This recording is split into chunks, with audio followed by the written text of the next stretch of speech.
And we turn now to Arizona Democratic Senator Mark Kelly, who joins us from Tucson. Senator, welcome to the program. Thank you, Margaret. I have a lot to get to with you, but I want to start on this issue. Our viewers remember, of course, that your wife, Congresswoman Gabby Giffords, was critically injured in a shooting many years ago. You've made gun safety a real priority issue. Your colleague, Senator Murphy of Connecticut, said to me recently, something is dying inside the soul of this nation. Do you think America's numb to gun violence?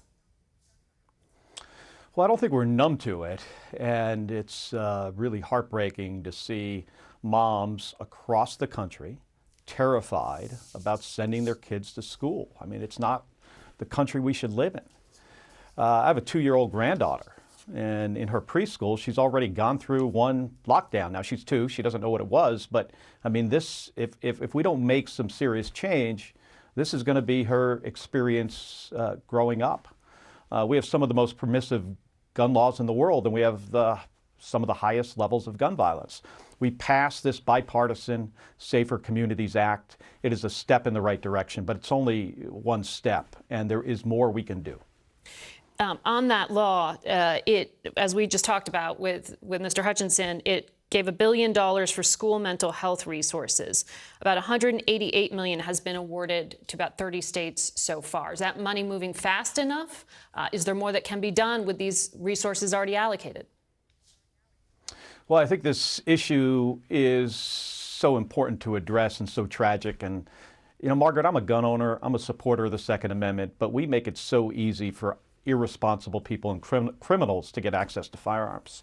There are 3 schools in Arizona that have already gained access to this money, but you know, moving it into the states and into communities faster is going to be helpful. Yeah, well, it only really began moving in February. You just heard Asa Hutchinson, who was running for president, talk about institutionalizing people with mental health issues to avoid mass shootings. It's something that Mike Pence, the former vice president who's running, also said at the NRA this weekend. He also called for the death penalty for mass shooters. How do you assess those solutions? Well, Governor Hutchinson also said that he didn't want to compel states to comply with the red flag laws. You know, we provided money, and it's voluntary for states. We could make that mandatory. Red flag laws work.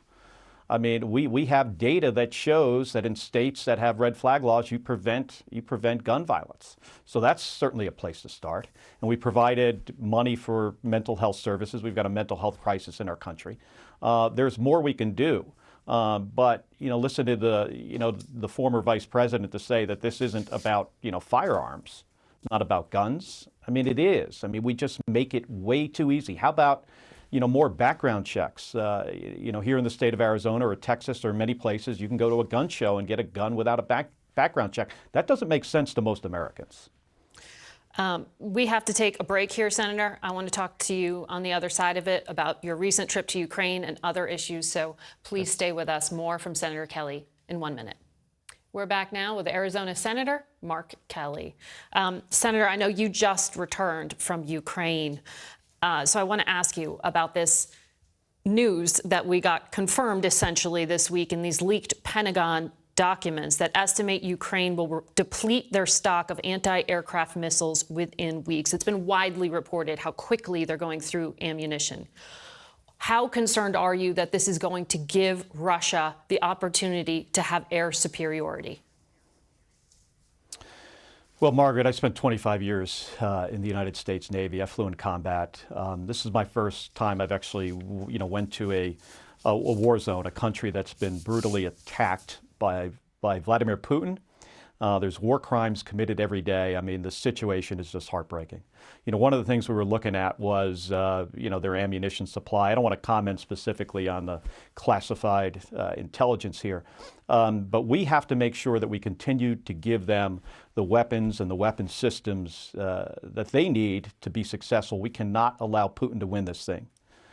I mean, he said what his plan is. I mean, he wants to rebuild the Soviet empire, and if we don't stop him in Ukraine, I mean, there is no telling where he will go next. But when you say more ammunition, you specifically mean more anti-aircraft missiles now.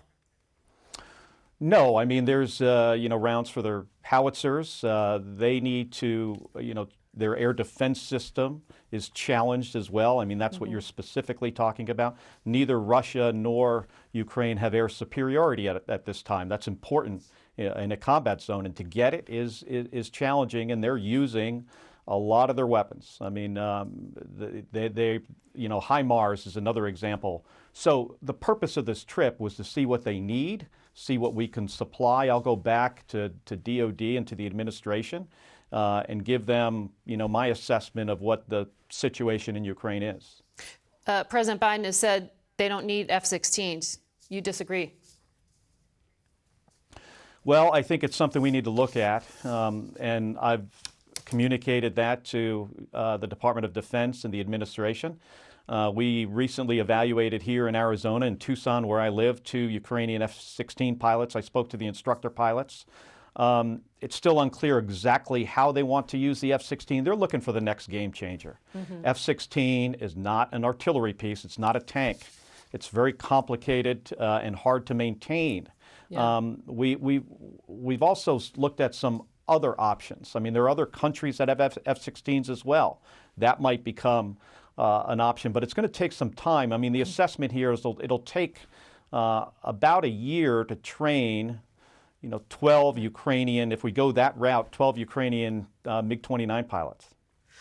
Senator Kelly, it's good to have you on the program. We hope to have you back. We're going to have to leave it there for today.